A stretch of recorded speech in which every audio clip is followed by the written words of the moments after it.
This is for the tired and stressed out mama who just wants to be happier. Maybe you feel overwhelmed and you have no idea where to even begin. Because how did you get here? If you aren't great at keeping New Year's resolutions now that you have kids, you're in the right place. Welcome to the Slowish Parenting Podcast. I'm your host, Alexis. I'm a mama to 2 little girls and a parenting coach.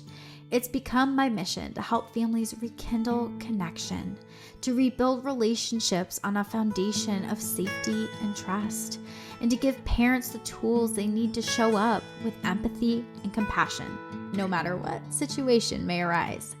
If you are craving slowness, peace, and joy in your parenting, you've come to the right place. Alrighty, let's get into today's episode. Hello, you guys. Welcome back to another episode. Today, I am excited to be talking about 2025. I've always been somebody who I love New Year's resolutions, and I find that they have really helped to shape me and to grow me in many ways throughout my life. I can remember being as young as like 13, 14, and school asking us to create some kind of resolution, some kind of goal. And I always really enjoyed trying to stick with and meet the goal. But something that I struggled with for a long time was sticking with the goal past January 15th. I love the creation process. I love the discovery process. I love trying to figure out and shape, the areas that I want to grow and all of that. That's definitely a huge passion of mine. But the actual action part and sticking with it is something that has been a challenge. And I say that, and also it hasn't been a challenge. Like, for instance, if I wanted to work out, I could get myself to be so consistent with working out. But when it came to mental things within my mental state, how I wanted to show up as a friend, a mother, a wife, whatever that may be, I really struggled because I didn't know how to get my mind to change. I knew these little, I'm going to call them rules or principles that, like, within 30 days, if you stick with something, your mind will start to change and create new pathways. And I knew that stuff, but the actual doing part was hard. And so that's what I'm going to be sharing today. I'm going to be sharing actually what I do in coaching, how I help moms to go from this place of, I don't know how to implement this.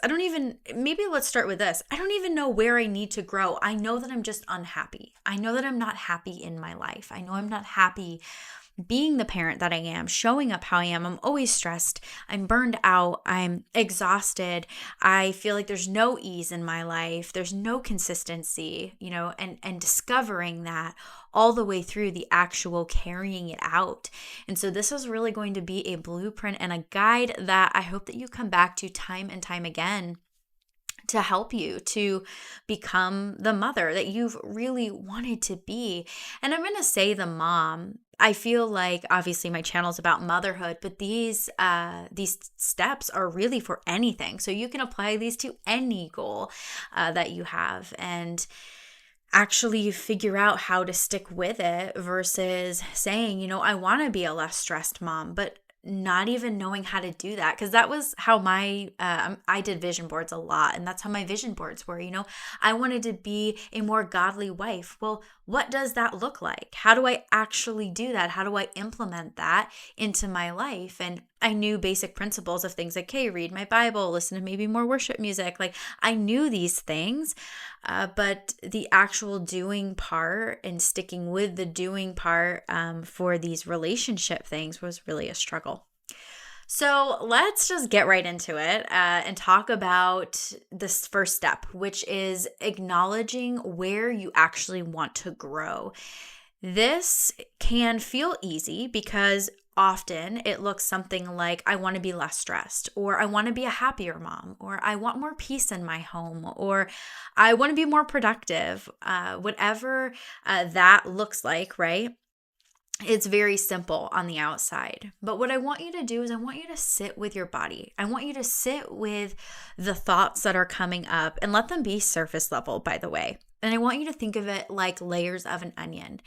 The more you sit with, who do I want to become? And if you keep asking yourself, like, who do I want to become?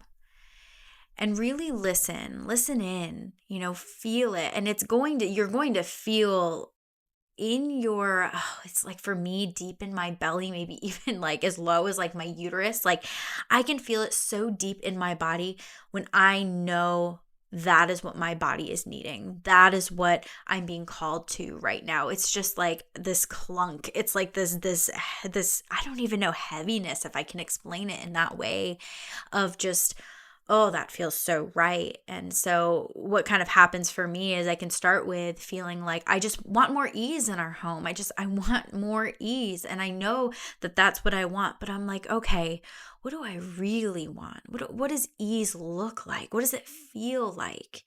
And when I start going through, it's like, I want ease, but what I want is I really want connectedness. I want to be connected with my family, so much so that life feels like ease. It feels easy. It doesn't feel difficult. Asking my kids to do something doesn't feel like a problem because we are so connected that they understand that I'm not asking them to be a big mean mom, right? I'm asking them because it's for the well-being of our family, and knowing that that level of connectedness is going to change everything for me. And obviously there can be more and more layers below this. For me, I'm kind of jumping from, 0 to 100 here.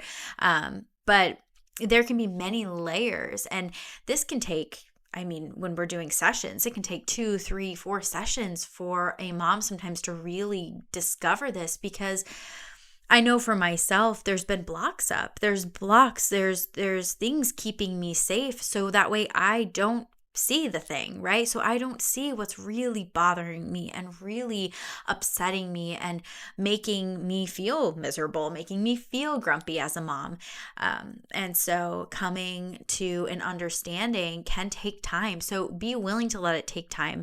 I encourage you to journal, talk with a friend, talk with your husband, talk with people about what you're sensing and what you're feeling. And sometimes people can ask really good questions, even if they're simple and basic, that helps us to think a little bit deeper, helps us to go a little bit more within ourselves and discover what's really going on. Or they're able to like sportscast or repeat back to us what they're hearing and maybe put points together that we didn't otherwise see. That's really my job as a coach, is to really see the big picture and put all the points together. So having a friend, a husband, somebody who can really offer you that big picture analysis so you can figure out, what is it? Where am I really wanting to grow? Because I think it's so easy to just pick something like, oh, I just want to be less stressed, and not actually discover what it is deep within. Like I said, I went from wanting ease to just wanting this deep level of connectedness.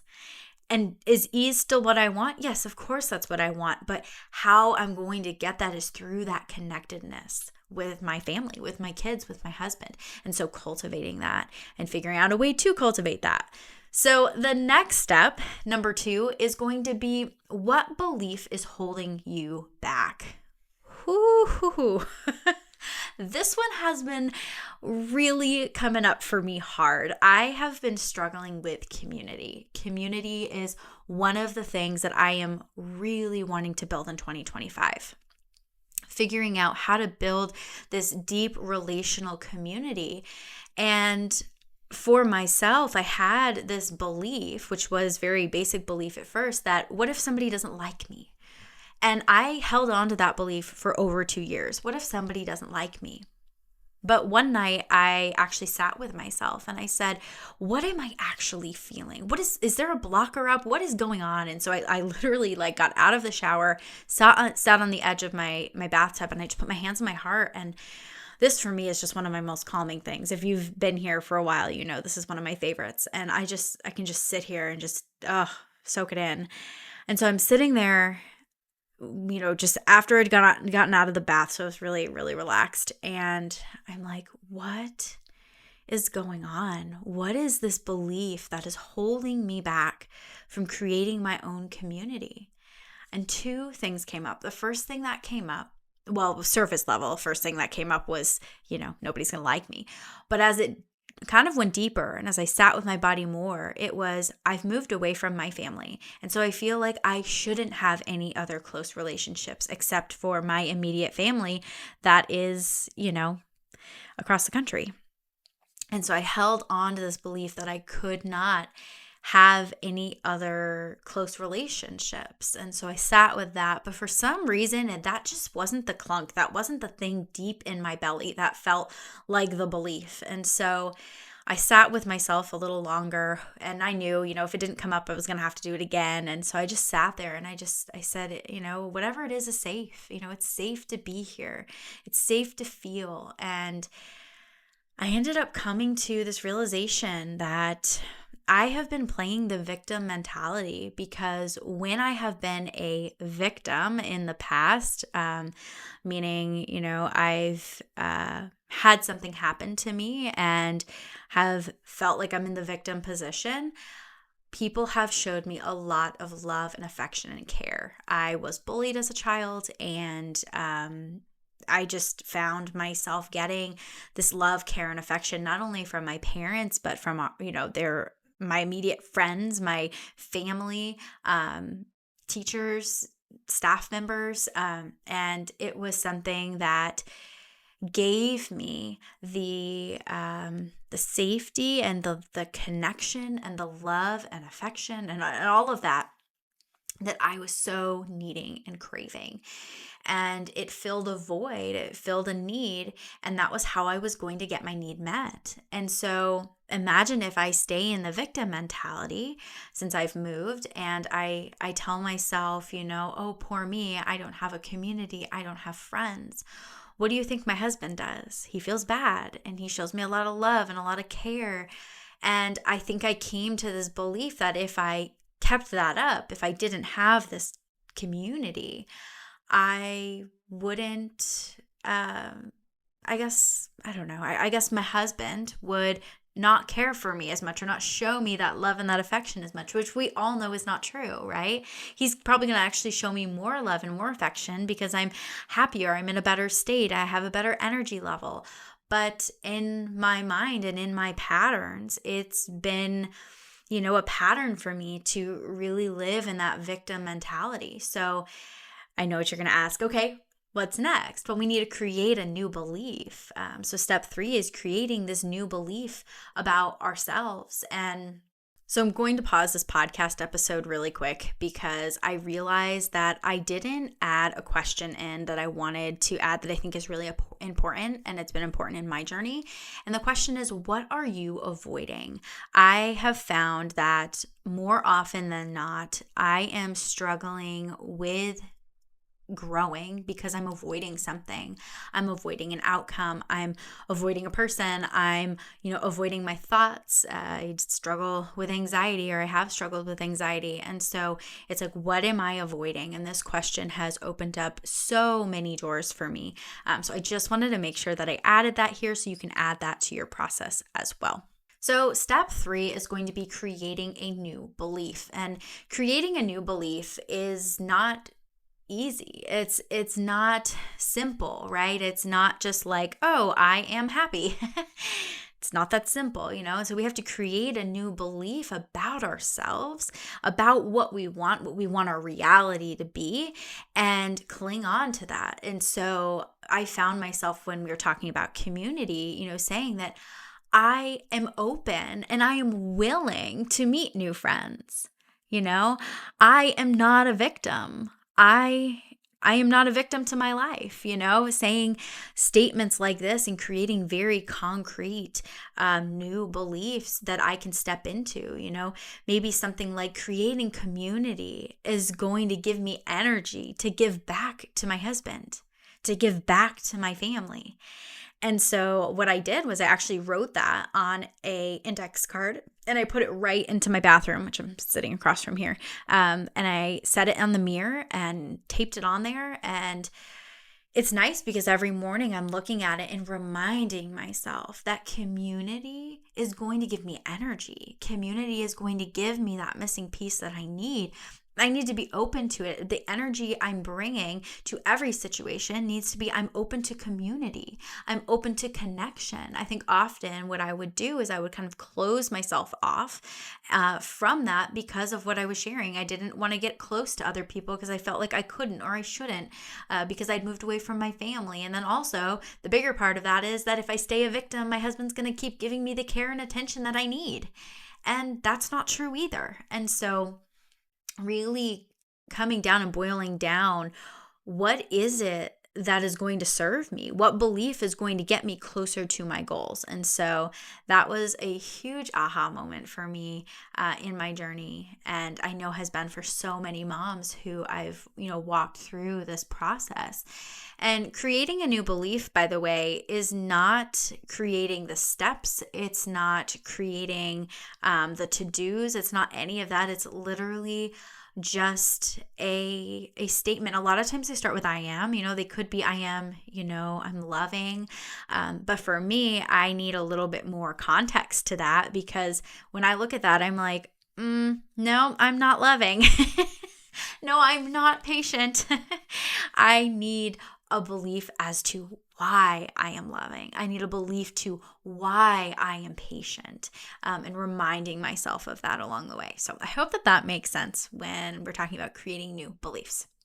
So step 4 is going to be having a small goal, not a large goal, a small goal to move you towards your belief.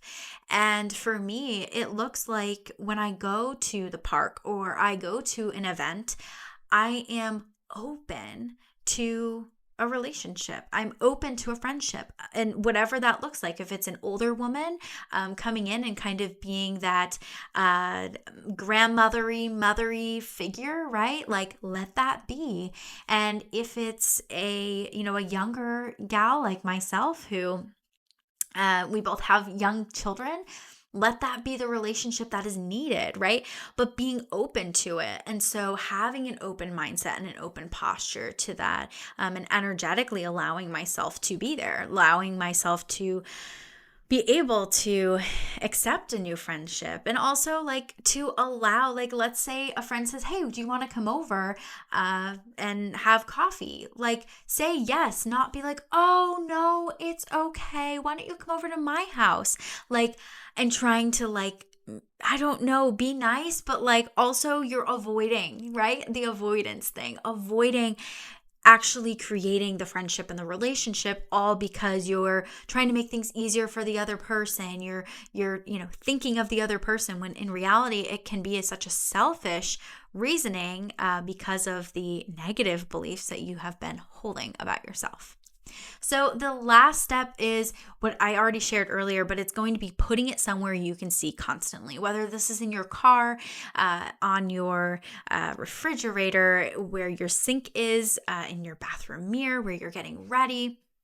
Maybe even a screensaver on your phone, somewhere that you are constantly seeing it so you know how to move forward. And what I like doing is writing my new belief on my index card along with my small goal. And then what I do, as I feel like I've hit my small goal, I create a whole new index card with my belief and add my next goal. And so what that's going to do is every single time that you have mastered this small goal, it's going to feel rewarding, and it's going to help actually bring your brain online to meet the goals that you have set and that you've created for yourself. And you'll actually get there because your brain's like, oh, this feels really good. This is really awesome. It's just like if we give the example of slow living, I would never tell somebody who wants to start slow living, especially a mom, to just cold turkey start. And you just got to start doing, every single morning without your phone. No, that will never work. Your brain won't actually like that. It's going to feel hard and